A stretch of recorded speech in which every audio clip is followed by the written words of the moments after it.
Bueno, buen día a todos y todas ustedes. Estamos en la primera mesa sin nombre del evento Punk y Culturas Juveniles en las Américas. Voy a presentar a la primera expositora. Yo soy Maritza Urteaga. Y comentaré luego algunas cuestiones sobre los textos. Voy a presentar a la doctora Meredith Viera Alcázar, que es doctora en Ciencias Sociales de la línea Mujer y Relaciones de Género por la UAM Xochimilco, maestra en Estudios Sociales por el COLEF y la UAP de Tijuana, licenciada en Filosofía por la Universidad Autónoma de Baja California también, y actualmente se desempeña como profesora en la UAM Xochimilco. Tengo que decir todo esto, Meredith, ¿de veras? Ay, está bien aburrido. Es una buena doctora, digamos, ¿no? O sea, y bueno, obviamente sus líneas de investigación, sí las voy a decir, son estudios culturales, feminismo, género y estudios de juventud. Bueno, buenos días. Sí, esa luz está así súper fuerte, creo que me encandila un poco, pero me da mucho gusto estar aquí y me da mucho gusto tener como comentarista a la doctora Maritza, que ha sido una profesora ejemplar. Agradezco mucho al Seminario de Investigación en Juventud del doctor José Antonio Pérez Islas, que es un profesor. Bueno, Maritza y José Antonio han sido mis profesores, entonces son también un poco culpables del punk en mi vida, aunque hay una historia detrás. Bueno, Feminismo, Punk y Colectividades Juveniles es una presentación que está completamente en proceso para ser parte del famoso libro que Chain ya nos introdujo un poco. Y en efecto, una de las características que tiene esto es que parte de una experiencia completamente personal de trabajo con dos colectivas, la colectiva Histeria Femenina y la colectiva Tarantela, de dos contextos que, si bien son diferentes, también tienen algunas similitudes en sí.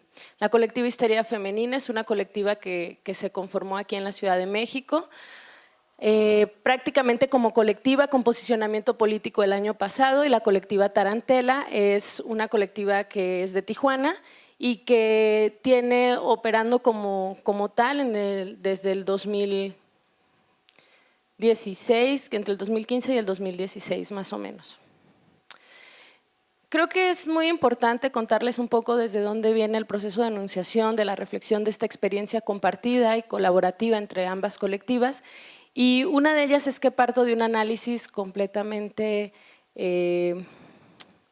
crítico en relación al género y a la juventud, pensadas como dos categorías normativas que de alguna manera operan en los cuerpos, en las representaciones y en las actitudes de los sujetos, pero que también siempre se están interpelando con prácticas cotidianas. Entonces, desde ahí es que pienso a estas categorías entrelazadas y que de alguna manera se materializan en los cuerpos de sujetos, en este caso hablo de sujetos jóvenes, no pensando en la juventud vinculado con una edad biológica, sino por justamente como una categoría que se significa a partir de ciertas prácticas, y bueno, al punk como parte de una expresión y cultura juvenil. ¿Qué significa entonces bajo estos términos, bajo este posicionamiento de enunciación, ser mujer, joven y ser punk? Y también debo decirlo que este es un análisis desde una perspectiva feminista, entonces ya esto tiene una carga política y también una metodología que interviene en él. He dividido mi exposición en tres riffs, sí, para hacer como una rola, ¿no? La primera está vinculada con las chicas inventaron el punk, no Inglaterra. ¿A qué me refiero con esto? Bueno, evidentemente esta es una frase provocadora, provocativa, y está vinculada con en 1993, Kim Deal de Sonic Youth utilizó esta camiseta con esta frase para justamente adscribirse y apoyar al movimiento Riot Gear, que surge principalmente en Estados Unidos en los 90, a finales de los 80, principios de los 90. ¿Por qué me interesa iniciar con este primer sonido, por decirlo de alguna manera? Porque es la conjunción entre el punk y el feminismo. Entre un grupo de chavas que se juntan y que cuestionan a un estilo y a una cultura juvenil que incluso cuestionaba a otras normatividades.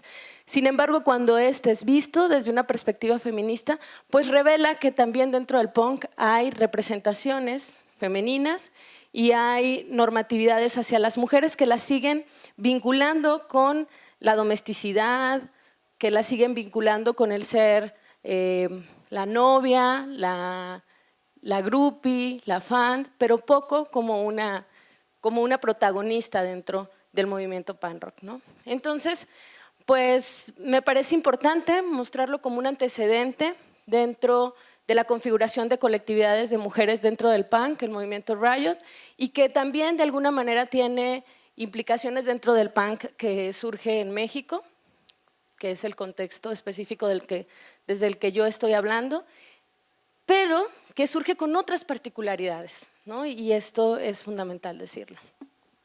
Bueno, ¿de qué punk? Del punk se ha hablado muchísimo, desde diferentes perspectivas, desde diferentes vertientes, como una expresión musical. Creo que una de las características del punk justamente ha sido cuestionar a la misma música, ¿no? A esta música tradicional. Cualquiera puede tocar punk, es una de las características, así que todos de alguna manera tocamos un poco de punk. Como un estilo de vida, como una subcultura. En los estudios en Birmingham, cuando empiezan a visibilizar a los sujetos jóvenes, ¿no? Como una generación que muestra otras formas de vivir y otros cuestionamientos frente a un contexto político particular, ¿no? Pues empiezan Hedwig, que es un clásico, empieza como a categorizarlos a partir de subcultura. Pero hay algo muy interesante, solo por mencionar algunas autoras, Angela McRobbie, Simon Fried, son como de los primeros que hablan de la subcultura y hacen un análisis sobre las subculturas juveniles y pues lo dicen claramente que está dominado por símbolos masculinos donde las mujeres tienen que luchar, por decirlo de alguna manera, frente a ciertas representaciones para ser vistas como artistas, pues sobre todo pensando en las mujeres que tocan. Y bueno, esta es una forma de visibilización que se da dentro de la academia, dentro de estos sujetos mujeres. En México, bueno, aquí voy a tratar de hablar muy poco sobre el análisis de las chaps porque si no todo puede ser usado en mi contra, porque aquí está la autora, Maritza Urteaga, que también se adscribe junto con José Antonio Pérez Islas, con Náteras, con José Manuel Valenzuela, que empiezan a teorizar sobre los jóvenes como sujetos de acción y que hablan de la configuración de culturas juveniles en México y las diferentes manifestaciones, pues a principios de los 90, quien hace visible la participación de las mujeres dentro de la academia es Maritza Urteaga con platicar su propia experiencia con el trabajo con las chaps. ¿Quiénes eran las chaps? Bueno, yo debo decir que aquí está Magos, que fue parte de las chaps y me da muchísimo gusto que esté acá.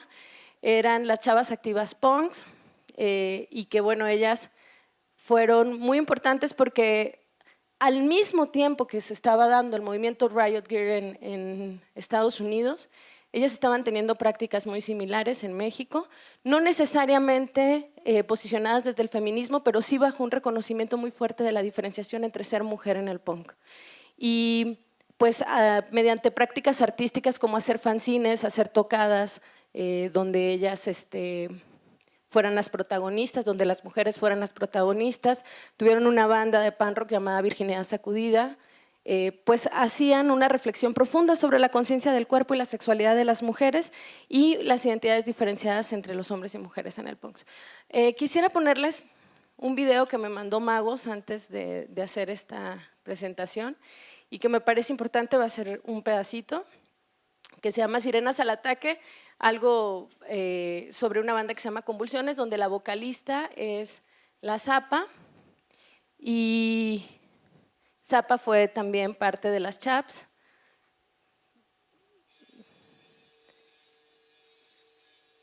Y bueno, este video es de los 2012, 2013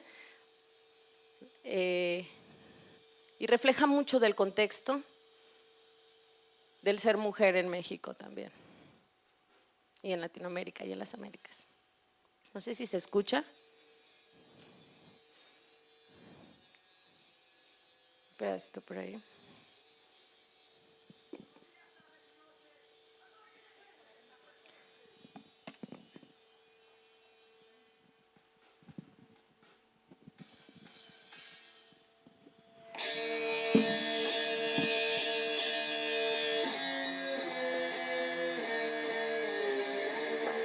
Una presente, pero que desde cualquier parte del universo.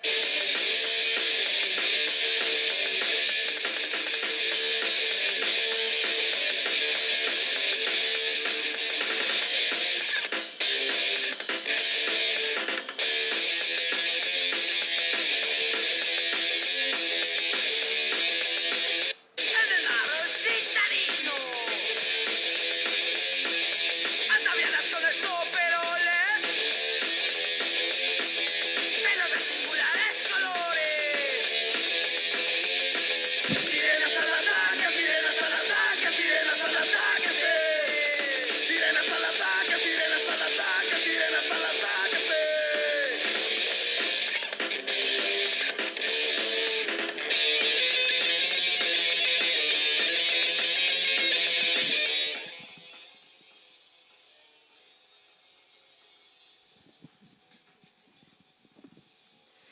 Bueno, esta banda Convulsiones la vocalista es La Zapa y es justamente pues un antecedente fundamental para entender también el papel de la colectiva Histeria Femenina. Entonces, les voy contando. El segundo riff trata de hablar de la colectiva Histeria Femenina y de Tarantela. La colectiva Histeria Femenina empieza con una serie de festivales en el año 2013 donde el objetivo principal era que las mujeres fueran protagonistas de festivales para mujeres, hechos por y para mujeres. Entonces en el 2013 yo empiezo a trabajar con ellas, sobre todo a hacer mucho trabajo etnográfico, pero bueno, como siempre estas cosas pasan, terminamos siendo súper amigas y empezamos a trabajar en conjunto. Y el trabajo en conjunto nos llevó a hacer una serie de conversatorios que trajeron ciertas reflexiones que venían justamente en función de esta historia. ¿Qué pasa con las mujeres en la escena del rock y en la escena punk rock? ¿Qué necesitamos visibilizar como mujeres a partir de nuestra propia experiencia?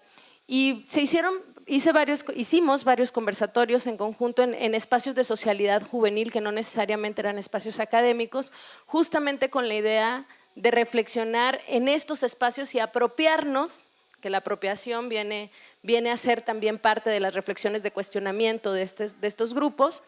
Y los temas de los que se hablaba era ser mujer en los escenarios rockeros, las violencias dentro del escenario punk, también se habló muchísimo de las maternidades en el rock y la significación que tiene esto cuando en el mismo escenario se exige una representación de cuerpo joven, ¿no? La juvenilización del cuerpo en la escena y que la maternidad como que descuadra con el ser una panroquera, ¿no? Entonces, ¿cómo sobrellevar esto? A la par, la colectiva Tarantela comienza a trabajar en Tijuana con fanzines, son un grupo de chavas que trabajaban sobre todo desde prácticas artísticas como la danza, algunas partes también de la banda, de bandas de música, otras desde la academia, desde la poesía. Y una de las cosas que unió como a estas diferentes prácticas fue justamente la elaboración de fanzines, una práctica además bastante adscrita dentro de la cultura punk, y lo que más se cuestionaba la colectiva Tarantela era las violencias machistas dentro de la escena. ¿Qué es lo que sucede con Tarantela y con Histeria? Hubo un momento en el que, debido a que yo estaba entre Tijuana y el DF, se conocen, tenemos un conversatorio en común y encontramos algunas coincidencias dentro de la escena de la Ciudad de México y también de Tijuana, que evidentemente van a estar asociadas a las prácticas de masculinidad dominantes, pero que también tenían que ver con la situación de estar siempre en la frontera. La Ciudad de México es una ciudad muy grande y tiene una tiene simbólicamente esta esencia también de frontera que en Tijuana también se vive. Y cómo ser mujer viviendo desde la frontera se llevó a una reflexión muchísimo más simbólica, ¿no? Que me parece importante mencionarlo.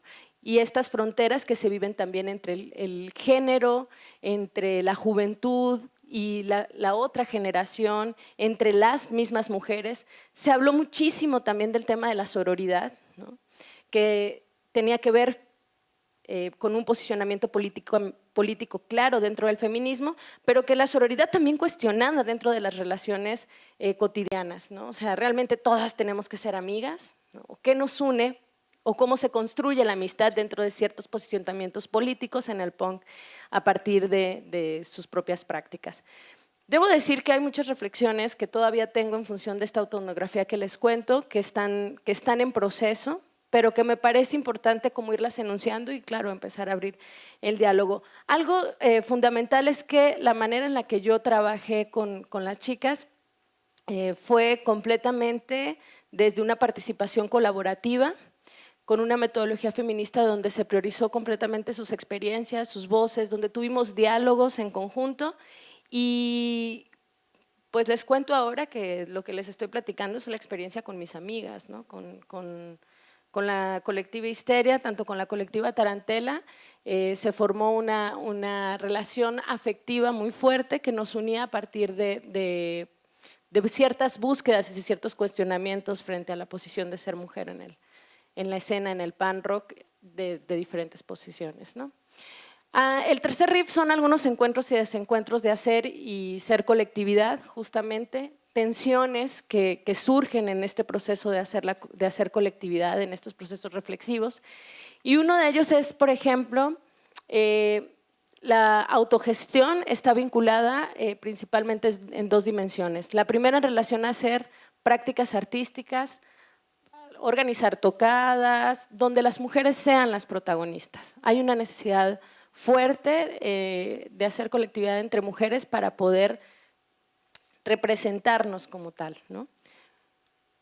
Dar giros a la significación de ser mujer en el pan rock. Y la reflexión de trabajar en colectividad. ¿Qué significa trabajar en colectividad?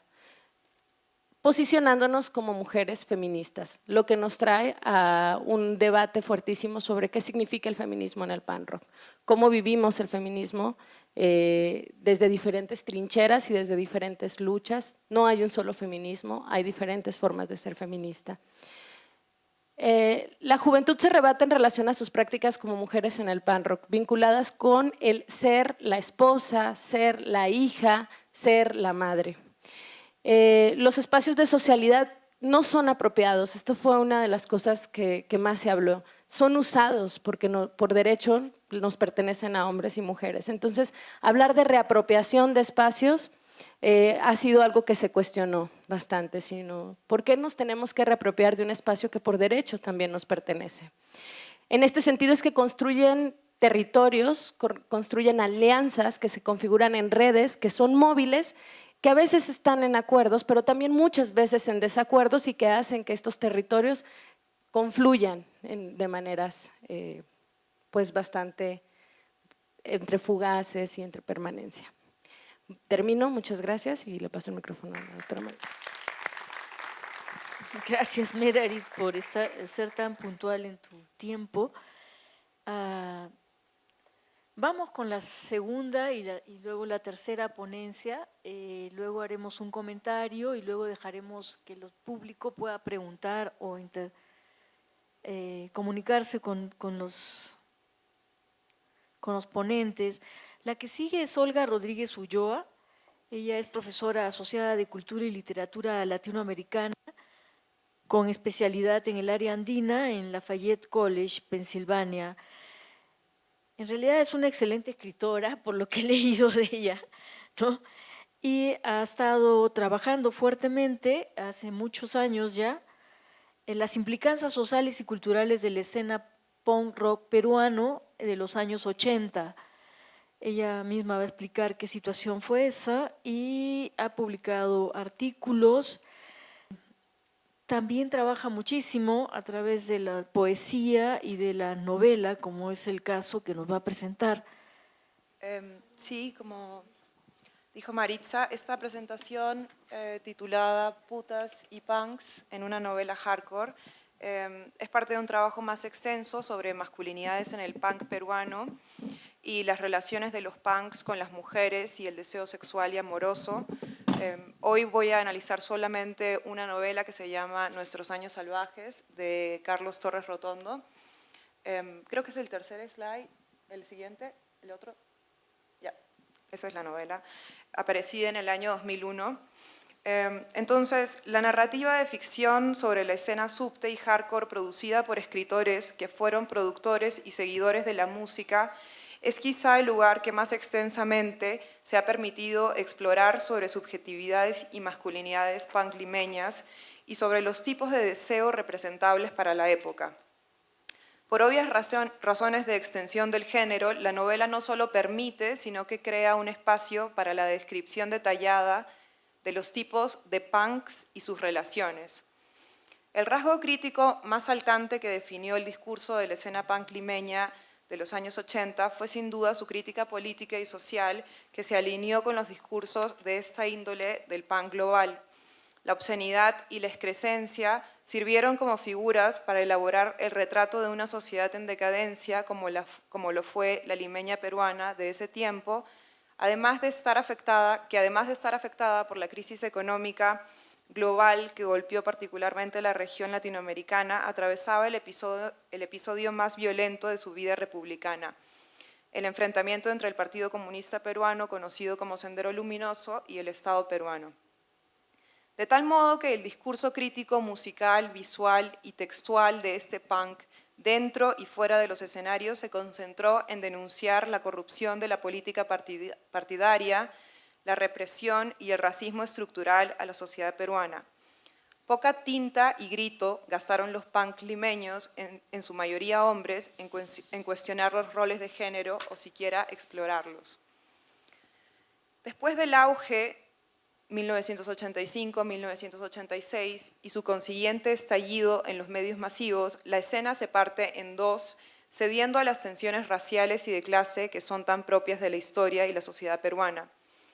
Los cholo misiopunks, clases medias y bajas, todavía más pauperizadas por la crisis, más marrones, más visiblemente indígenas, es el segundo slide, el anterior, ese. Y los pitupunks, que es el siguiente, blancos o más blancos, de clase media alta, de barrios acomodados. Los pitupunks eran más enfáticos al definir una diferenciación musical que los hacía más conocedores, más élite, consumían y hacían hardcore. Si tenemos que pensar en una masculinidad prototípica del punk peruano en relación con las mujeres, pero también respecto de los otros miembros de la escena, podemos convenir en que se trataba de una masculinidad profundamente compulsiva en su heteronormatividad, en la que hay una constante vigilancia a no ser homosexual, maricón o cabro en el argot limeño, una homofobia que se traslada al escenario y se traduce en la poca experimentación escénica con el cuerpo y en la poca experimentación sexual en general. La movida subte no exploró otras formas de ser y habitar el sexo, ni personales ni grupales. Salvo contados casos, la mayoría de punks se autodefinían heterosexuales. La crítica a los roles de género estaba enmarcada en la familia nuclear y se hacía en términos generacionales, o sea, hacia los padres, sin cuestionar las prácticas propias como reproductoras de esos mismos roles. Segunda parte se titula Deseo y normatividad blanca. Nuestros años salvajes trabaja un momento posterior a la ruptura en el que los hardcores ahí representados sostienen un antagonismo marcado en contra de los subtes, de los cholos. Como veremos, el deseo sexual y amoroso está profunda e inconscientemente mediado por la raza y funciona a partir de una serie de prácticas de clase, pese a su aparente convivencia con el discurso altamente crítico del punk. Este deseo racializado se relaciona directamente con los hombres que son partes de esa otra raza que se desea, es decir, el deseo por esa otra racial, por la chola, se articula también en relación a los hombres cholos, en este caso con una clara tensión, con un fantasma de deseo homoerótico.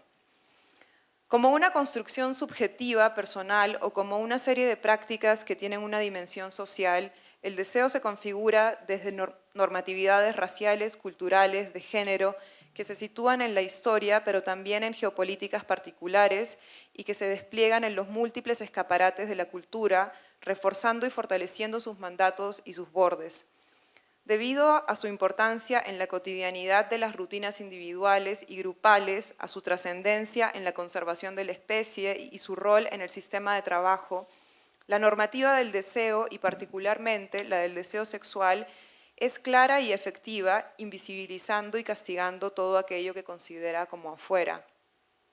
Si pensamos, como lo hacía Foucault, que la normativa sexual es una tecnología del cuerpo que se escribe y reescribe en múltiples prácticas desde el nacimiento hasta la muerte a través de distintas instituciones y disciplinas, al mismo tiempo que se constituye en la psique como un dispositivo afianzado en los múltiples disciplinamientos a los que están sujetos los individuos y las clases sociales, en el caso peruano esto debe ser contrastado con el colonialismo y la colonialidad.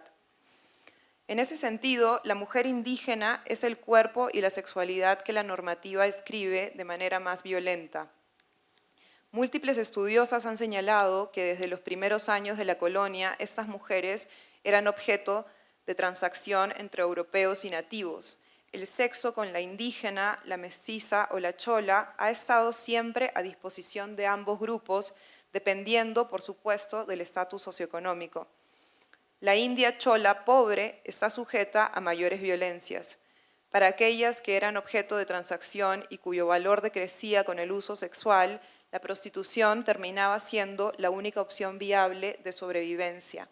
Se asienta así, históricamente, la idea de que la puta es por antonomasia una chola pobre y de que la chola pobre es o puede ser fácilmente puta. Por lo pronto me interesa pensar en una versión más atenuada, menos marginal de la puta en la novela, que es la ruca, la jugadora o la tramposa. Una práctica social a la que se entregaron algunos miembros de la escena hardcore en los 90 y que compartieron con los pitucos, es decir, con los fresas, no punk, fue la de computar rucas.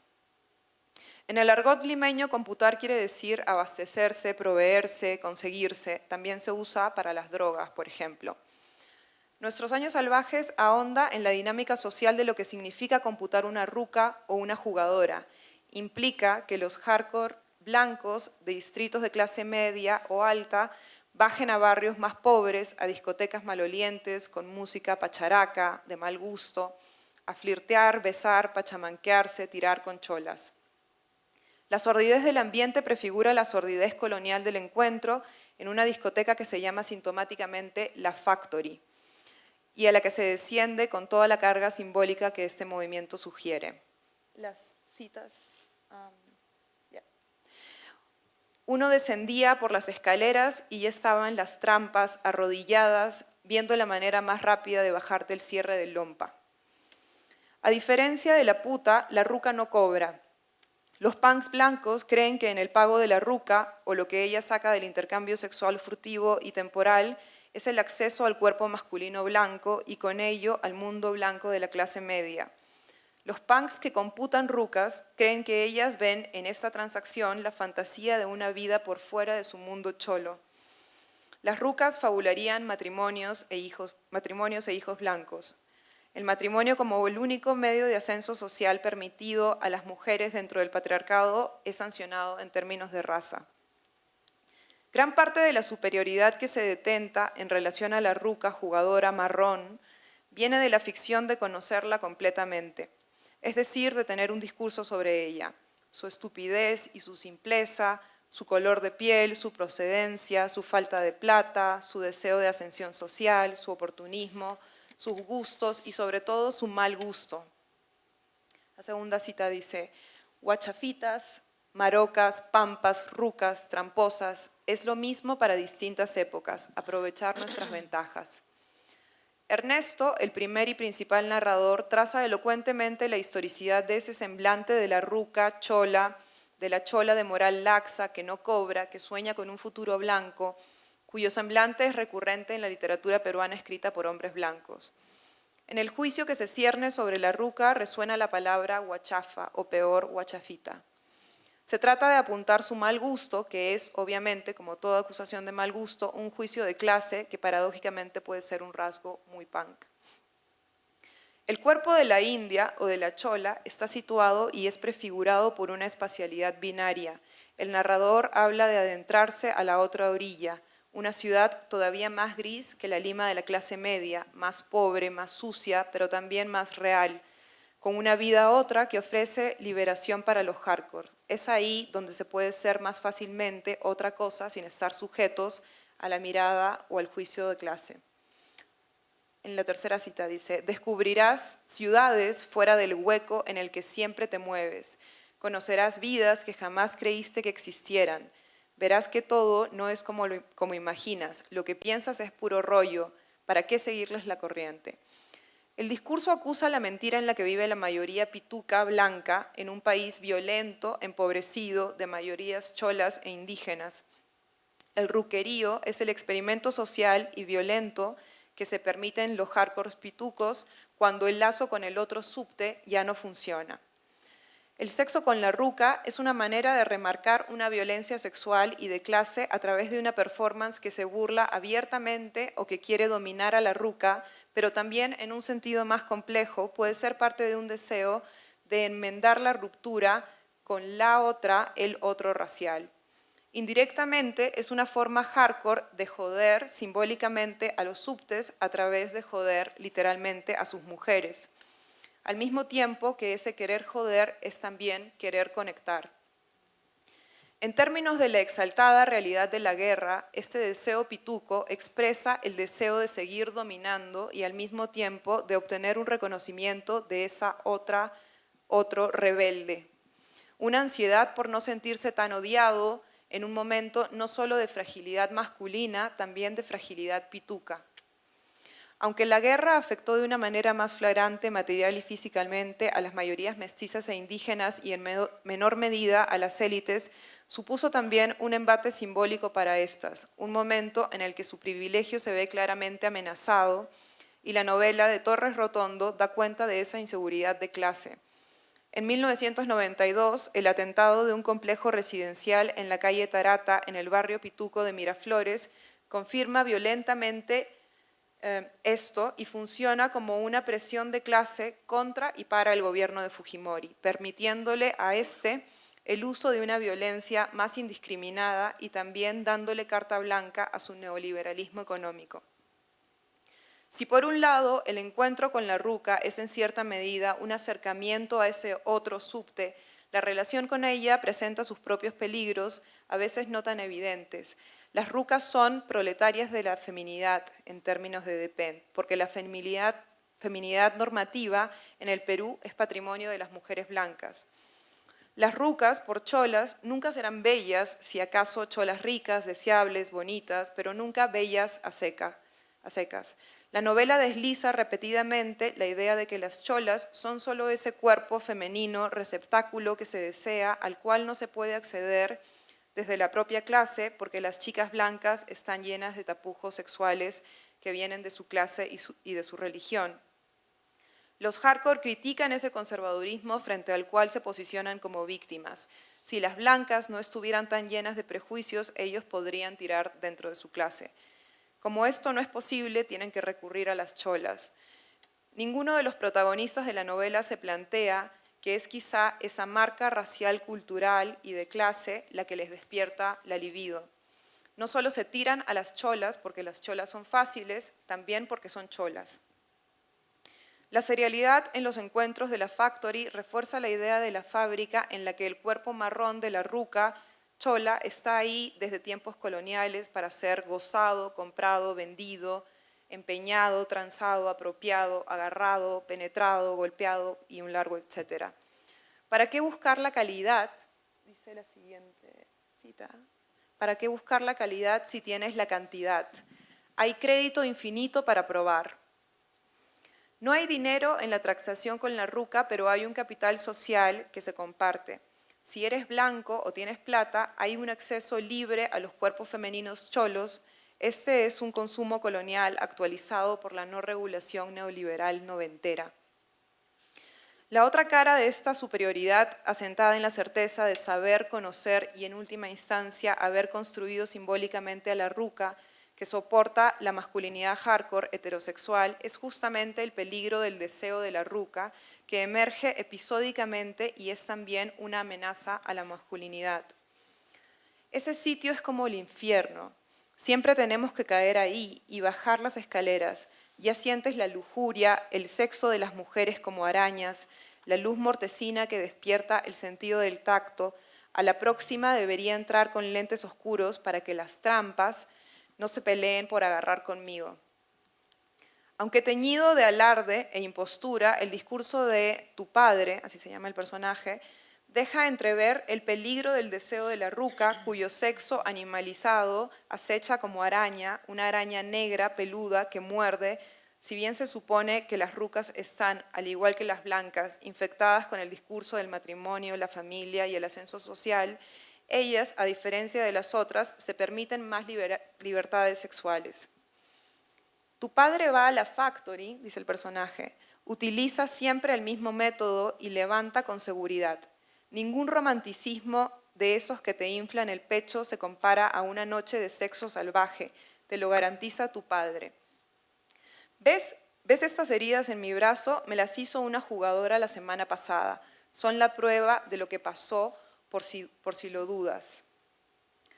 No solo se trata de que el chico blanco obtenga un placer racializado y en apariencia gratuito de la ruca, sino también de que en una sociedad altamente violenta contra la mujer, en un momento de violencia sexual extrema, la ruca se permite gozar sádicamente y es ella la que infringe heridas. Ella es la que goza con ese sexo violento, ella es la que termina golpeando y tirándose al pituco.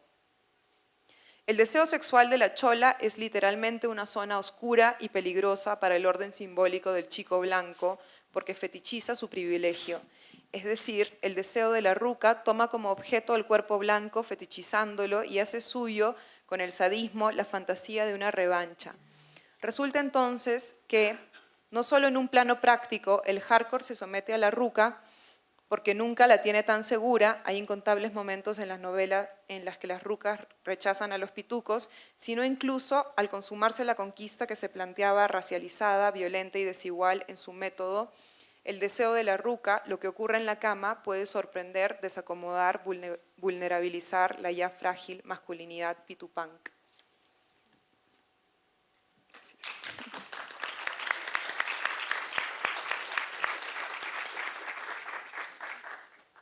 Ahora entramos con la última propuesta, que es Mapuche y Punk Mapunki, de Agustina P. Frontera, que ella es licenciada en Ciencias de la Comunicación y magíster en Periodismo Documental.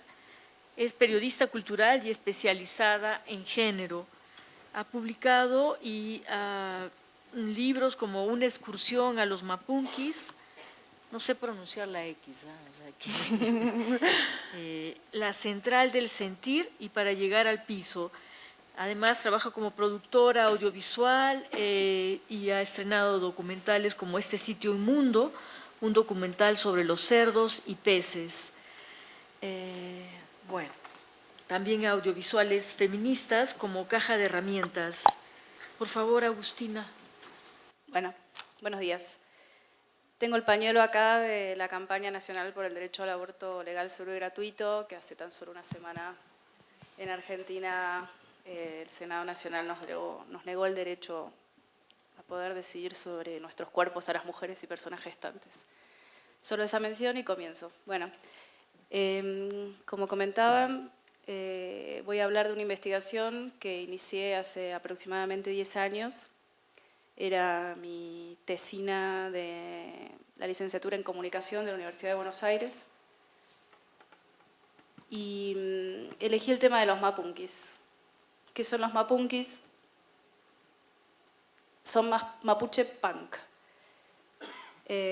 Así se compone el término mapunki, de mapuche y de punk. Mapuche es un pueblo originario de la zona de Argentina y Chile, del sur, y punk, bueno, es el tema que nos reúne hoy, ¿no? ¿Cómo llego a conocer a estas existencias, en ese momento para mí excéntricas? A través de una investigación anterior a la tesina, que era sobre anarquismo en Buenos Aires a mediados de la década del 2000. Así conozco un fanzine en el cual mencionan a las y los mapunkis y me pareció una mezcla identitaria que era como una bomba, por lo menos para mi concepción. Y esto me llevó a preguntarme dos cosas. ¿Hay indígenas en el siglo XXI y cómo son? Y si hay punks en el siglo XXI y cómo son. Bueno, para desentrañar un poco qué es esta identidad mapunki, primero quería contarles qué es mapuche. El mapuche es un pueblo originario, como les decía, del sur de Sudamérica, de la zona que fue ocupada por los estados argentino y chileno, la Patagonia, se la conoce así en este momento. Mapuche es una palabra de origen mapudungún. Mapu, la traducción es tierra, y che, la traducción es gente. Es decir, que es gente de la tierra. En este nombre del pueblo ya podemos apreciar una consustanciación entre las identidades de este pueblo y la naturaleza, que la vamos a ver también en su cosmovisión y en su percepción, su concepción de la lengua también. Fue un territorio el que ellas y ellos ocupaban, explorado por europeos desde el siglo XVI e invadido mediante campañas militares por los estados argentino y chileno a fines del siglo XX, del siglo XIX especialmente. Este es un resumen, por supuesto, muy acotado de lo que es un pueblo, ¿no? Pero son rasgos que yo creo interesantes para pensar lo que sigue ahora. El pueblo mapuche está formado por grupos independientes con identidades territoriales, es decir, la identidad de los lagos, la identidad de las montañas y así, que compartían idiomas y rasgos en común. Es un pueblo que se conoce por su capacidad guerrera y también por su capacidad de generar pactos y negociación con sus oportunos enemigos. Las avanzadas del siglo XIX de los estados significaron un genocidio y el destierro de los sobrevivientes.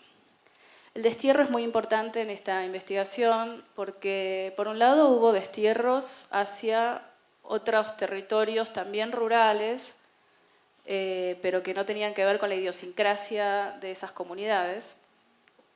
Y el corrimiento forzoso también hacia ciudades, especialmente durante el siglo XX, porque las tierras, al ser improductivas, a donde eran enviados, ellas y ellos debían migrar muchas veces a las ciudades.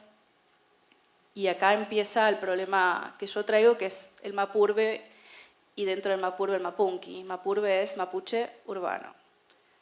Entonces, con el correr del siglo XX, estos mapuches perseguidos, despojados de sus tierras, se integran a las clases populares urbanas. Y la identidad mapuche no es vivida como una minoría nacional más, sino que carga en sí con un estigma, que es el estigma del indio, del bárbaro, del sucio, del borracho. Genera, según los testimonios que yo fui juntando, ha generado mucha vergüenza, ¿no? Es una identidad que se decide esconder y así con el tiempo se va perdiendo la lengua y la cultura. En esta pérdida tiene mucho que ver también la imposición del catolicismo y del evangelismo como religiones, por lo menos en estas regiones, muy, muy populares. Vergüenza de ser mapuche, vergüenza de la identidad y apropiación de esos cuerpos por parte del catolicismo y del evangelismo. Las ciudades principales donde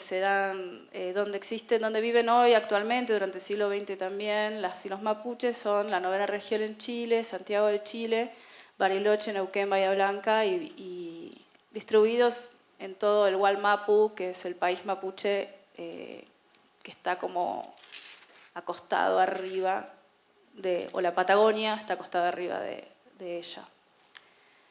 Estas existencias mapurbes, alrededor de la década del 70, empiezan a organizarse en pequeños grupos de resistencia organizados por la recuperación identitaria desde las ciudades. Y se instaura el concepto de nación mapuche, incluso se crea una bandera mapuche. Y aparece entonces un dilema, como yo les contaba, mapuche es gente de la tierra. ¿Cómo se puede ser gente de la tierra sin tierra? ¿Cómo se puede ser mapuche en una ciudad? Bueno, mapurbe es un concepto que hasta donde yo pude investigar es acuñado por un poeta mapuche que vive en la zona de Santiago de Chile, que se llama David Aninir, y escribe un libro publicado en 2005 que se llama Mapurbe, Venganza a Raíz. Dentro de ese libro encontramos un poema que se llama María Juana, la Mapunqui de la Pitana. María Juana, estimo yo, es un personaje de ficción que hace alusión al nombre a la marihuana. La Mapunqui es el término Mapunqui, y La Pitana es un barrio muy popular, una comuna muy popular de Santiago de Chile. Muy aislado, una comuna muy aislada que no tiene ni escuela. ¿Qué encontramos en estas existencias mapurbe y dentro de ello mapunqui? Una ruptura del estereotipo folclórico que se tenía y se sigue teniendo del indio, y esta ruptura se da principalmente a través de las culturas juveniles urbanas y de sectores populares. Es una ruptura del estigma y del estereotipo, y así emerge una identidad mapuche renovada, singular, una identidad que se muestra abierta, sin bordes, no está claro qué es mapuche y qué no es mapuche, y asume una naturaleza performática. Es decir, lo mapuche se actúa, se es siendo. Y en relación a la ciudad, lo que ocurre es que este movimiento de ser hacia afuera mapuche, no por una esencia, sino en el siendo, lo que ocurre es que se mapuchiza la ciudad. Un entrevistado me decía, yo levanto el teléfono y mapuchizo el teléfono. No es que, o sea, hay una dinámica ahí entre el producto tecnológico, cultural de Occidente, llegado por el imperialismo cultural, por la globalización, que no actúa de forma amenazante a mi identidad, sino que yo como mapuche puedo mapuchizar ese teléfono. La reivindicación de esta identidad mapurbe se da en la contracultura y especialmente en la cultura punk. Mapurbe, Venganza a Raíz es un libro editado en una editorial autogestionada de la contracultura de Santiago. Lo que les contaba recién, acá a este punto, que lo que llega mediante la globalización, lo que fácilmente se interpreta como imperialismo cultural, podemos decir algunos ritmos musicales, lo que trae la televisión, internet, los medios de comunicación, no es una amenaza en sí misma, sino que para la identidad mapu podría llegar a ser una herramienta para potenciarla. Y en ese sentido, yo pongo esta frase acá, la flecha que venía a amenazar mi identidad puede llegar a cambiar de dirección. Y ahora, ¿por qué para hacer este movimiento identitario y político usamos o se usa el punk y no cualquier otro producto cultural? Aninir, en este poema que yo citaba, María Juana, habla de peumas disidentes. La palabra peuma en mapudungún significa sueño. Los sueños disidentes de la mapunqui. Hay una raíz común, entonces, entre el ser mapuche urbano y el punk, que es la tendencia a la disidencia. El punk y el mapuche se copulan en la disidencia a la cultura hegemónica y a las culturas nacionales también. Vemos en primer lugar una disidencia estética. En Argentina hay un libro, que es el primer libro que se escribió sobre punk, que lo escribió Juan Carlos Kramer, que estaba casualmente en Inglaterra en 1977 y se llama Punk, la muerte joven. Allí él habla de la estética punk como estética de la sobra, de las obras de la sociedad. Hay un punto en común en la estética entre el punk y el mapunki o el mapuche urbano, que tiene que ver con ser lo que sobra, ¿no? Lo inútil, lo disfuncional. Y la disidencia como resistencia e incapacidad de ser integrados e integradas. Y también por un hecho contextual, el punk es el objeto seleccionado, digamos, porque en los 90 y 2000, en las barriadas populares, en los barrios, en las comunas populares, pregnaba mucho el punk, no así ahora, pero en ese momento era una de las músicas más escuchadas por los jóvenes de los sectores populares. ¿Y para qué? Hay un uso instrumental de la música en este sentido. Según testimonios que yo fui tomando, como les contaba en 2007, que empecé la investigación, y ahora que reedité mi libro que escribí entonces, y también por esta invitación recabé más testimonios. ¿Y para qué el punk? Como una estrategia político-cultural para la recuperación identitaria, como forma de vida, también como diversión. Es decir, no todo activismo tiene que ser un activismo de la tristeza o de la denuncia, como diversión, para ganarse la estima del barrio y para despertar la esencia mapuche, que a mí a este punto me vuelve loca porque todo mi trabajo tiene que ver con encontrar argumentos contra el esencialismo. Entonces, ¿qué es la esencia mapuche?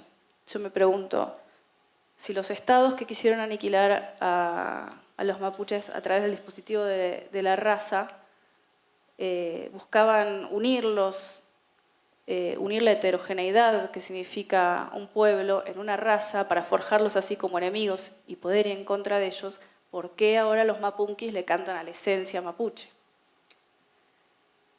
Y la respuesta es incompleta, pero se resuelve pensando que lo hacen cantando punk, ¿no? Y traigo una cita, que es una de las entrevistas a uno de los chicos que tocan en una de las bandas que entrevisté, que dice, no importa si es punk, trashero, mapuche heavy metal, hip hopero, lo importante es que tiene que reconocerse mapuche y ahí la música es un arma de lucha. Traigo algunos rasgos generales de las bandas mapunkis, que no solo tocan punk, que usan instrumentos tradicionales como la trutruca, la pifilca, que son instrumentos de viento, el trompe, el kultrum, mezclados con batería, guitarra, bajo, sintetizadores. La mayoría de los miembros son varones. Las letras o las líricas son combativas, hay denuncias, hay homenaje de chicas y chicos asesinados en eventos contra la policía, los militares. Y la reivindicación de lo que en una canción nombran como Mapuche Style, ¿no? Que es la recuperación identitaria, lingüística y territorial. Hay una utilización de la música como herramienta pedagógica. Ellos declaran que buscan dar a conocer aprender ellos mismos y además dar a conocer la lengua, el mapungún, a través de la música. Mezclan mapuche, idioma mapuche, español e inglés en las letras. El look también mezcla punk y tradición mapuche, no sé, camperas de jean con parches, con tachas y trarilonco, vincha mapuche, o bueno, intervienen así con accesorios mapuches y arman el estilo. Es la búsqueda de convocar más activismo, la utilización de cantos y gritos ceremoniales en las canciones también, como Marichihueu, Marichihueu, Marichihueu, que quiere decir 10 veces venceremos y es un grito de guerra. Identificación con Lautaro. Voy a resumir quién es Lautaro, pero es un personaje muy interesante para pensar estas identidades complejas. en las cuales en la contradicción no hay identidad. Lautaro era un joven mapuche que en el siglo XVI fue raptado por el ejército español, fue llevado a vivir a la zona de Santiago de Chile y el gobernador, que era Valdivia, lo puso a trabajar para él. Aprendió el oficio de guerrero y aprendió a montar a caballo. Los mapuches no usaban caballo. En un momento se escapa del yugo de Valdivia y vuelve a su comunidad y le enseña a los mapuches de su comunidad a usar el caballo y usar todas las estrategias de guerra que había aprendido con los españoles.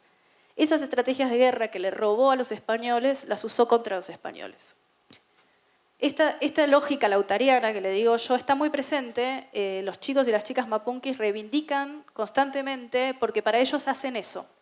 Ellos toman el punk o toman el heavy metal, el hip hop, la cultura global en muchos casos, para reivindicar la propia identidad.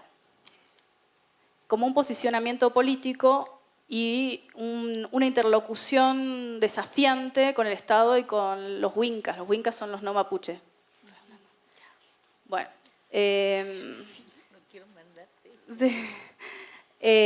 solo un detalle, que esto de lo difícil que es comprender una identidad no lineal, ¿no? Lo difícil que es comprender identidades así, sobre todo para las pequeñas mentes que trabajan en los medios de comunicación y en los estados.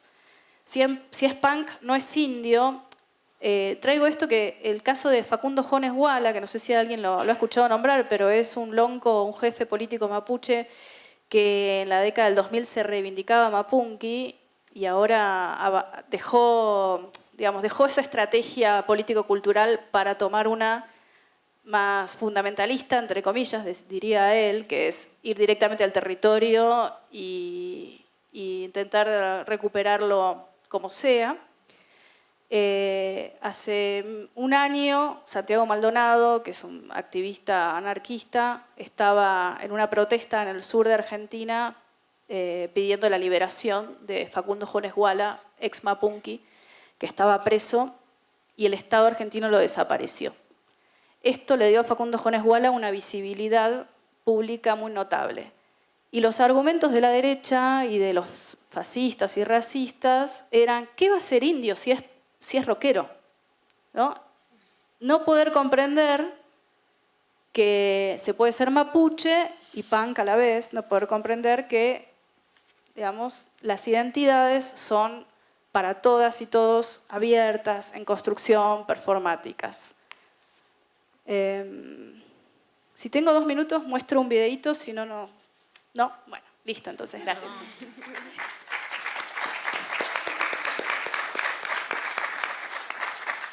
Disculpa,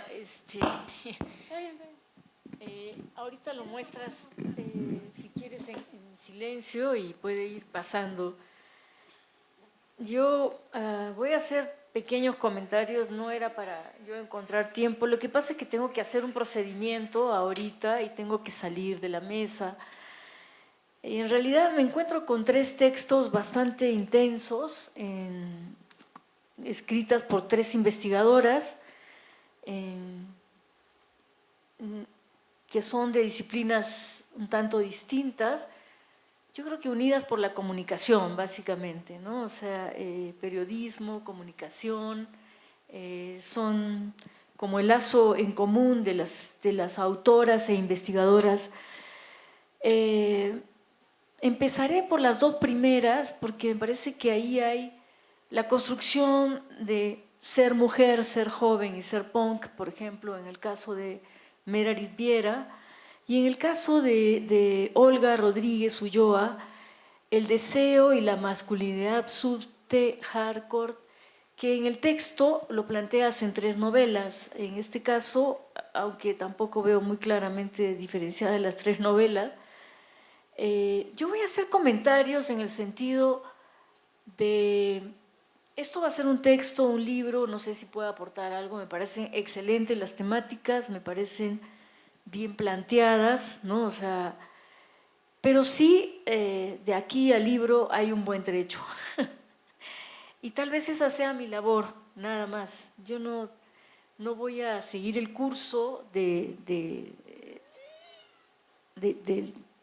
o decir algo que no tenga que ver con el sentido que ustedes han querido darle a los textos.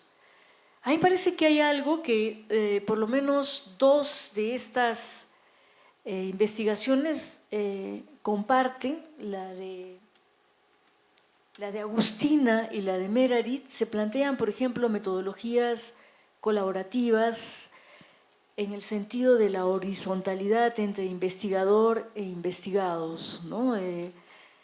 Lo ponen muy por todo el lado del texto y sin embargo me parece que faltaría una pequeña problematización al respecto.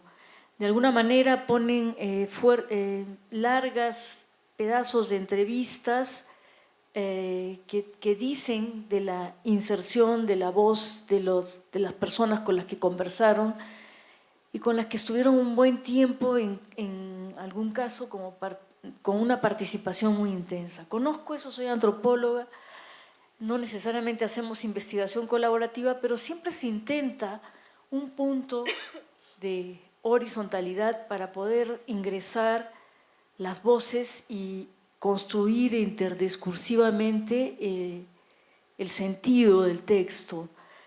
Aquí yo lo que le pregunto, y a ambas, y incluso a las tres, ¿no? Aunque Olga no entra en ese sentido, ¿y a dónde está el papel del investigador o de la investigadora en toda esta horizontalidad? Además de contar los relatos de yo estuve ahí como Malinowski hace más de un siglo, ¿no? Es importante que ustedes también puedan hacer explícito este diálogo y esta construcción interdiscursiva, intercontextual también. Meredith lo plantea, no hacia Agustina, pero lo va poniendo a lo largo del texto, ¿no? Me parece que de alguna manera nosotros nos interesamos en ciertos temas y problemas o construimos problemas de investigación a partir de cierto tipo de intereses de nuestra parte o cierto tipo de pasiones o locuras. Creo que eso es lo que hay que reivindicar, como lo hace Meredith, pero también contextuar desde donde hablamos permanentemente, ¿no? Desde las pasiones que nos hacen ver determinadas cosas y ocultar otras, tal vez. Agustina y Meredith creo que están permanentemente poniendo tensiones en el discurso y en las prácticas de los punks o de las punks, ¿no? O sea, y no se trata de resolver la tensión, pero por lo menos ponerla más en claro. Si las mujeres punks, en el caso de Meredith, están construyendo de alguna manera formas distintas de ser mujer, ser punk y ser feministas, ¿no? Aunque esta parte yo la dudaría un poco. Lo cierto es que hay tensiones, contradicciones muy fuertes en los escenarios, no solamente entre hombres y mujeres, sino básicamente entre las propias mujeres. A ellas va el discurso del feminismo, no va hacia los hombres.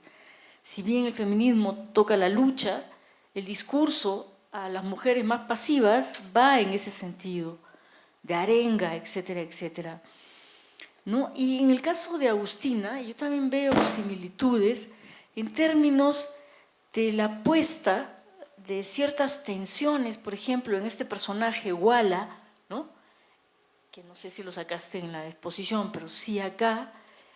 Este Wala, en un primer momento, que es el momento en donde precisamente los punks empiezan a reivindicar esta reconstrucción identitaria, ¿no? Desde las ciudades, y posteriormente, no muy posteriormente, pero no más allá de una década, empiezan a reivindicar la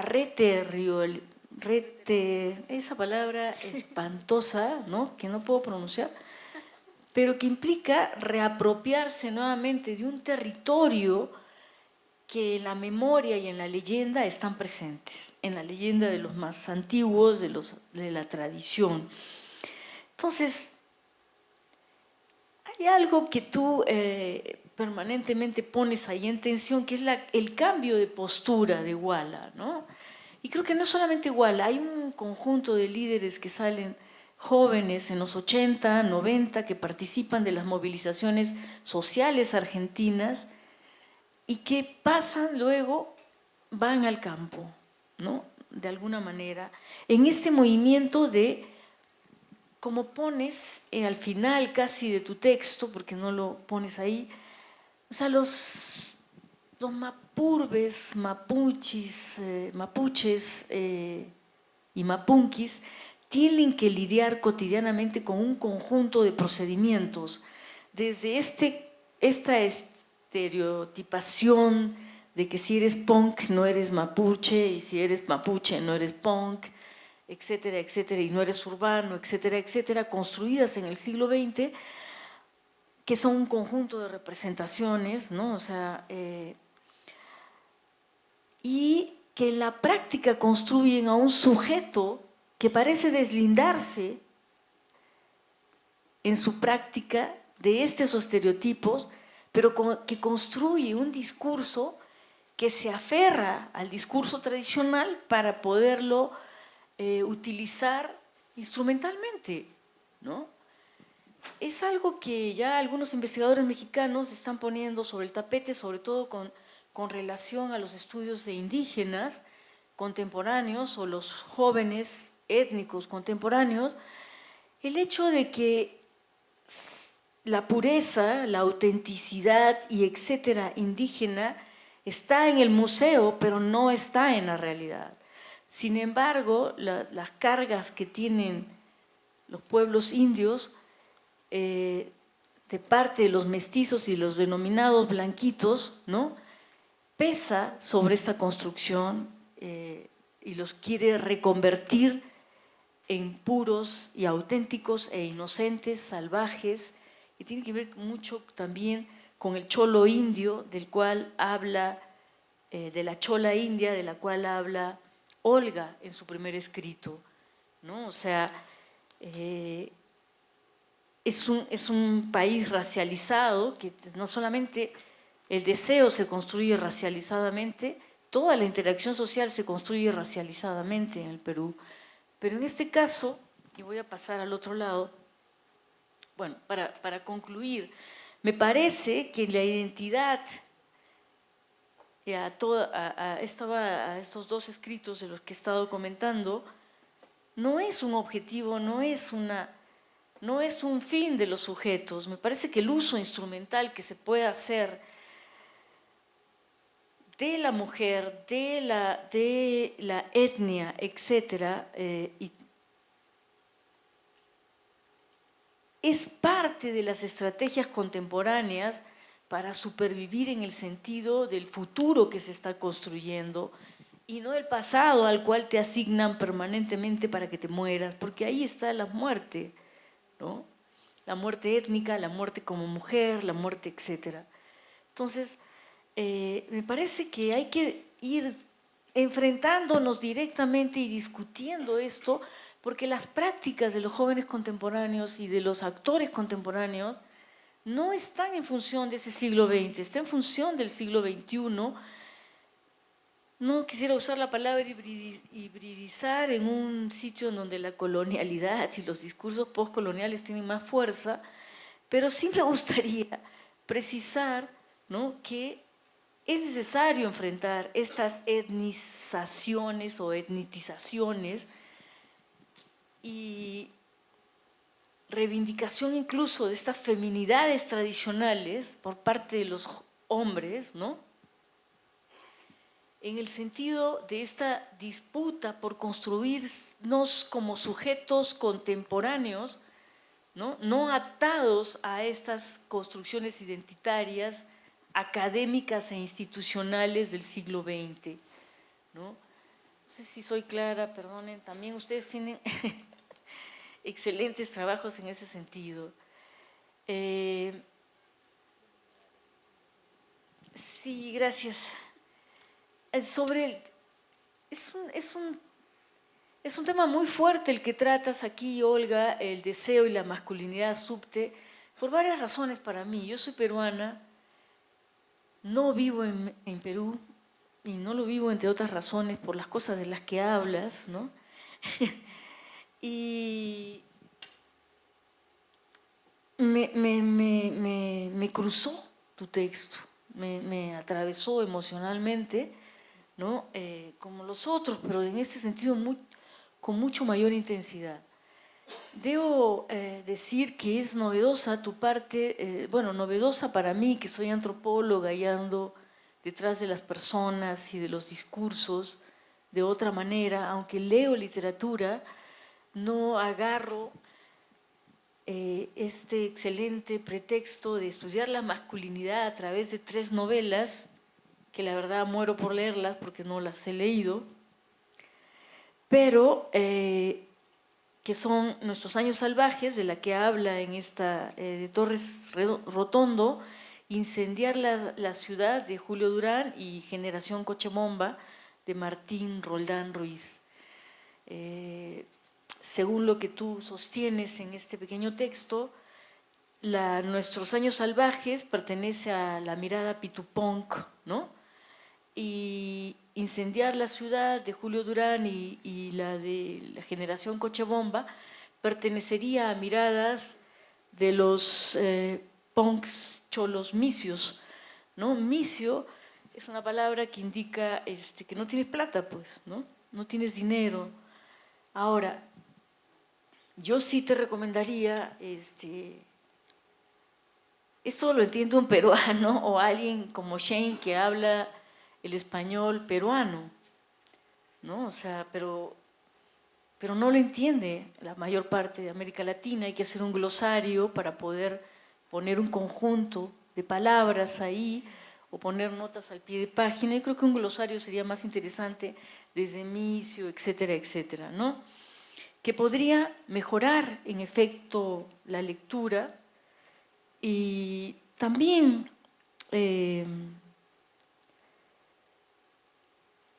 sería importante que si vas a trabajar los 3 textos, que yo pediría que así fuera, porque al final dices La senderista, Deseo y Prohibición, y eso no está en Los años salvajes, ¿no? Eso está, me imagino, en alguna de las otras 2 novelas, y me parece que es una idea que puede redondear la idea de la chola india, ¿no? Y ruca. Por ejemplo, lo ruco acá es lo viejo, la ruca allá es otra cosa, ¿no? O sea, la vieja sería, no sé, tal vez el sinónimo de la ruca allá. Pero lo que fuere, es importante que pongas este glosario y un resumen de alguna manera de estas novelas en los temas centrales o los que tocan o con los que tú vas pepenando, ¿no? O sea, vas sacando, cosiendo, primero desglosando la novela, toda esta construcción de la masculinidad peruana. Yo no sabría bien a bien si esto es un hardcore o… Me parece que es parte de la masculinidad heteronormativa peruana, de la que no se distingue mucho esta masculinidad pitupunk, pero que está altamente expresada en esto de computar putas, por ejemplo, computar cholas o computar indias, que es lo mismo, ¿no? El asunto es que, a pesar de todo, la guerra cambió el país. Hoy día ya no es lo mismo. Y sería importante que al final pudieras por lo menos reflexionar en términos de lo cholo indio, la ruca, etcétera, por dónde van los cambios en todo caso, no sobre todo el país, pero sí en esta interacción hombre-mujer, no en escena hardcore, que ya no sé si exista siquiera, pero sí en términos de que obviamente el Perú se cholificó enormemente. No sé si haya pitucos cholos, pero sí hay cholos ricos, ¿no? Bastante ricos, por cierto. Entonces, creo que, y sería importantísimo que desarrollaras también la parte de las otras novelas en términos de la senderista. altamente odiada en el imaginario peruano, del cual no se puede hablar nada en este momento. La guerra es un momento, quiero aclarar, en el Perú, de la que nadie quiere hablar. Todo el mundo quiere evadir, cerrar, decir en 2 palabras, hubo una guerra, ni siquiera guerra, sino una guerrilla o algo parecido, ¿no? No se ha comentado nada de la Comisión de la Verdad, nada. O sea, el país, no hay un antes ni un después, es un continuum, ¿no? Pero bueno, yo te diría que sería muy importante que esta jerga nacida del subte peruano pudiera aparecer, ¿no? O sea, y ser más ambigua, más clara en ese sentido para el lector latinoamericano y norteamericano, si fuera el caso. ¿Qué tengo que decir a los otros 2 textos? Merari te entrega un bosquejo bastante rudo y rudimentario para poder ser publicado, ¿no? O sea, yo lo digo sinceramente, es para mejorar, ¿no? O sea, sin embargo, hay muchas vinculaciones entre los 3 textos. No hay nada en términos de género, en el caso de la ceremonia punk, o indígena punk mapunki, 10 veces venceremos, pero sí hay toda esta parte de la investigación que intenta hacer un diálogo, y lo mismo hace Olga en el sentido de dialogar con los textos escritos por estos autores, ¿no? Entonces, creo que podrían estar en un bloque que de alguna manera subvierta también las metodologías de investigación del siglo XXI, o más claramente vea cómo se está construyendo esta investigación y cómo se están construyendo los sujetos en el siglo XXI y qué del siglo XX arrastran en el caso de lo indígena, o sea, de la explosión incluso, de los usos instrumentales, pero también de la mujer. Y yo sí te diría, Merari, no estoy muy segura si tú, con toda tu colaboración con las actoras, ¿no? O sea, realmente al final no impones una colectiva feminista, ¿no? O sea, no está claro en el texto, y no digo,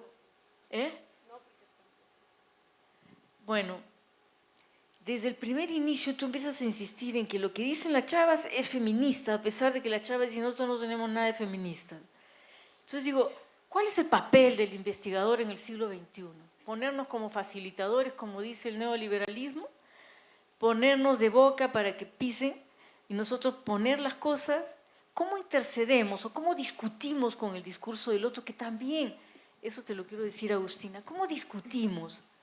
¿Qué papel nos toca? ¿De muñecas? ¿De qué? ¿Qué somos en el campo? ¿Qué somos leyendo otro texto? ¿No? Entonces, bueno, yo lo dejo aquí, muchas gracias y muchas felicitaciones por los textos que abren mi mente. Muchas gracias a Maritza por sus comentarios. Creo que nos dejó para pensar mucho. Yo me quedo con ellos y los reflexiono.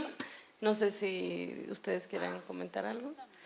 Bueno, la verdad es que ya nos excedimos de tiempo, pero no quisiera cortar el diálogo si hay 1 o 2 preguntas para la mesa. Me parece importante como abrirlo. Entonces, Magos, ¿y algún otro para juntarlos? Ok.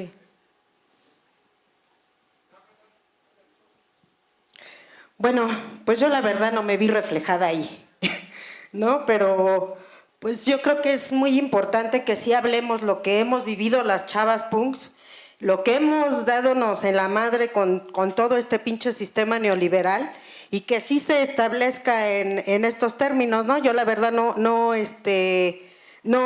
comprendo sus métodos o sus teorías y sus formas, pero yo creo que sí es importante que quede bien claro, ¿no? Porque no sé si este trabajo que ustedes van a hacer, pues va a ser para puros intelectuales y pues ellos entenderán, ¿verdad?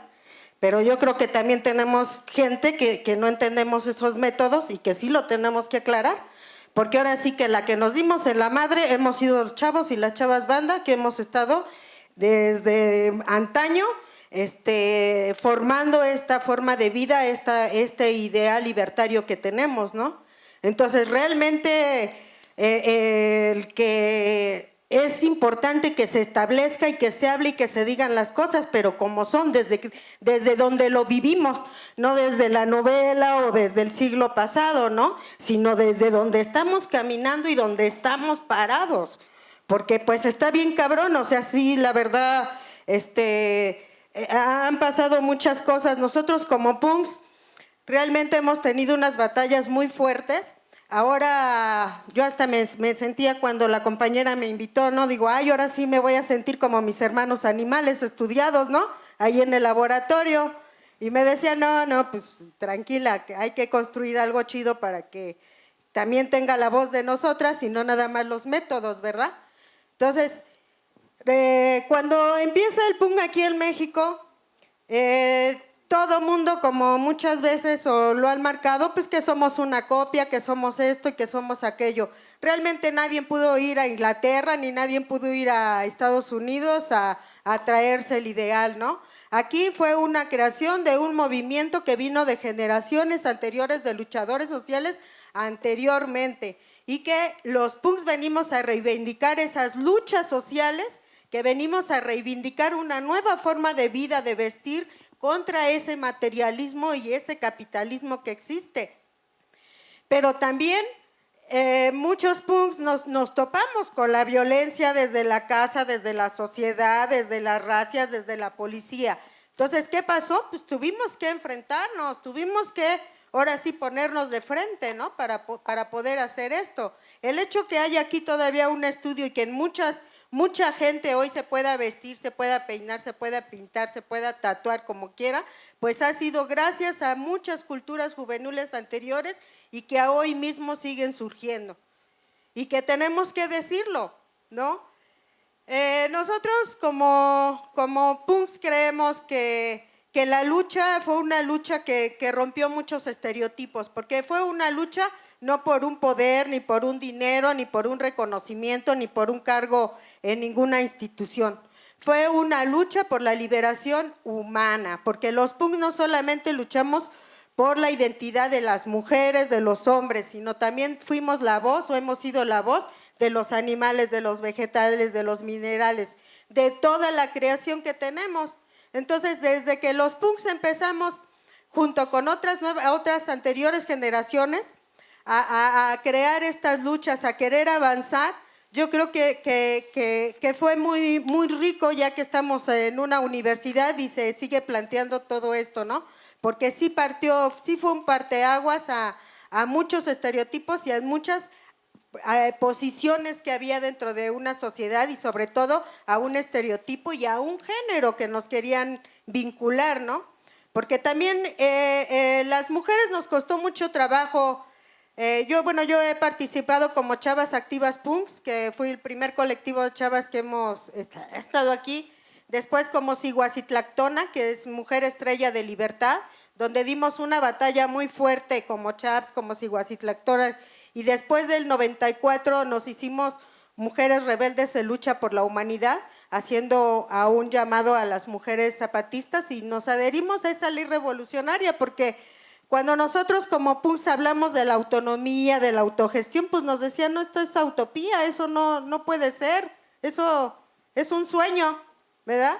Pero pues los sueños se hicieron realidad y los punks aquí estamos y las comunidades indígenas ahora viven la autonomía y muchos grupos y muchas colectividades que existen pues viven la autonomía y se sigue generando esa autonomía y el hecho es de que a este tiempo ya mucha gente ya es muy autosuficiente, ya trabajan mucho más autónomamente y pues es el ideal que nosotros como generaciones anteriores, pues creemos que a las nuevas generaciones siga esta autosuficiencia, ¿no? Porque los punks no venimos que, pues sí, para romper estereotipos, pero no venimos por oportunidades. Ay, a ver si nos dan una oportunidad de mejor empleo, de mejor esto, de mejor… No. Venimos a hacerlo nosotros mismos, a hacer la autogestión, a vivir la autonomía y no depender más que de este cuerpo que tenemos nosotros mismos.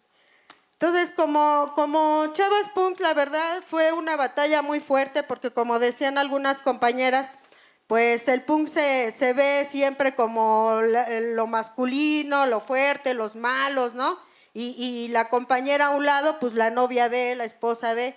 Pero pues gracias a muchas mujeres irreverentes, pues estamos aquí y caminamos horizontalmente, individualmente y colectivamente, ¿no?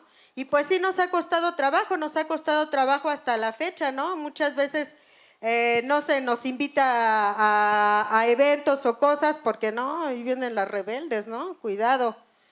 Pero ha sido muy importante porque reconociendo el trabajo de la compañera de Argentina, pues te puedo platicar que aquí como Chavas Punks empezamos la lucha por el derecho a decidir por nuestro propio cuerpo. Y fuimos una punta de flecha para conseguir el aborto libre, seguro y gratuito junto con otras mujeres. Y esto, pues, ha sido una de las victorias fuertes dentro de las mujeres en el punk aquí en México, ¿no? Y bueno, que esperemos que esto vaya a muchas otras más ciudades, porque además, aunque ya está el aborto libre, seguro y gratuito, pues te encuentras ahí en la clínica al ladito a los de Provida diciéndote, cuidado, te vas a morir, te vas a ir al infierno, guau, guau, guau, ¿verdad? Y luego te topas con la doctora y el doctor, pero sí es cierto, ¿sí quieres? Porque, ¿verdad? Cuando ya nosotras miles de veces ya lo pensamos y ya nos dolió hasta el alma, ¿sí? Pero ¿qué tal los compañeros? No se hacen responsables, ¿verdad? Eso nada más se sacudía y te ves. Entonces, la mayoría de la problemática de aborto, disculpen compañeros, pero la mayoría son los culpables, ustedes, ¿verdad? En cada chaqueta, ¿cuántos abortan? ¿Sí? Pero no fuera uno o varios de nosotras, porque entonces si vean el pinche mundo se va de cabeza, ¿sí? Entonces, compréndanlo y también respeten y cuiden a sus compañeras, porque sí uso condón, pero se lo dejo adentro, ¿verdad? O ni cuenta me di, ni es más, luego ni se lo sabe ni poner. Entonces, yo creo que la mayoría de responsabilidades es de hombres y de mujeres, pero más de hombres, compañeros, porque la decisión de un aborto es una decisión muy dolorosa para las mujeres. Las mujeres no vamos y abortamos porque se nos da la gana, ¿sí? Es porque muchas veces están solas. Y muchas veces, sí. Bueno, pero además esa fue una de las luchas. Otra de los triunfos de las mujeres fue crear las casas de apoyo a mujeres, que nosotras las proponíamos como casas de apoyo, pero autogestivas, ¿verdad? Como sabemos, siempre las instituciones se roban los proyectos de las gentes y pues los instalan, ¿verdad? Mal instalados y mal funcionados, porque luego ni funcionan y ni hay ni quien te ayude, ¿verdad? Hay compañeras que tienen problemáticas muy fuertes con sus compañeros. Es más, compañeras que llevamos casi degolladas a la delegación, casi las tripas se les salen, la teta está casi de fuera y ¡ay! Son heridas de 15 días. Al rato regresa con su marido. No, por favor, o sea, los punks de verdad, o sea, tenemos que decir que tenemos una lucha por la liberación humana. No estamos en los libros o en las novelas, no somos una novela, somos una realidad y una realidad que gracias a toda esta humanidad estamos llevando al planeta al precipicio. Y los que estamos haciendo una voz, pues es que decir, no estamos por un poder, necesitamos luchar por el agua, porque pues eso, todos bebemos agua, todos tenemos y creamos animales y hay un montón de cosas por las que acceder y hacer, ¿no? Entonces yo digo que muchas de las luchas que hemos tenido como punks, pues se tienen que reivindicar, porque además son luchas que nosotros decimos, no queremos fronteras. Aquí se hablaban de 3 Américas, aquí es solo una náhuatl, ¿no? Que es desde arriba hasta abajo, es uno solo, ¿no? Y tenemos otros campos, otros continentes, pero ¿qué decimos? Todos somos exactamente lo mismo. Entonces, es una reivindicación muy fuerte de los punks, de los loquitos punk que estamos ahí, amarnos los unos a los otros. ¿Y qué es? Pues sin fronteras y banderas. Ahora apenas este mayo hubo el segundo encuentro del Punkitud, que es un encuentro internacional de punks en el mundo y que se hace aquí en México, en Texcoco.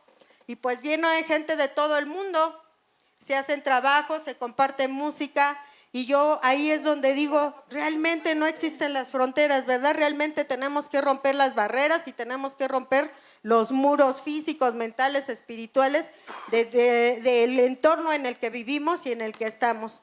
Y yo creo que sí tenemos que decir pues que tiene que quedar muy claro lo que es el movimiento punk, ¿no? Que son estas luchas por reivindicar, por crear un mundo nuevo, por crear y reconocer desde nuestros pequeños, ¿no? Y que las mujeres punk, somos madres, porque yo también soy madre y ahora ya está abuela, y pues seguimos porque creemos en esta vida que la podemos hacer más libre, que nuestros hijos, nuestras nuevas generaciones puedan ser más libres de cualquier forma de explotación y de cualquier forma psicológica y económica. Y pues que la lucha es la lucha por reivindicar la hermandad en toda la humanidad y pues por amarnos los unos a los otros, aunque tenemos rabia, también tenemos mucho amor y pues tenemos que llegar a eso, ¿no? A tener una vida más libertaria. Y pues gracias, compañeras.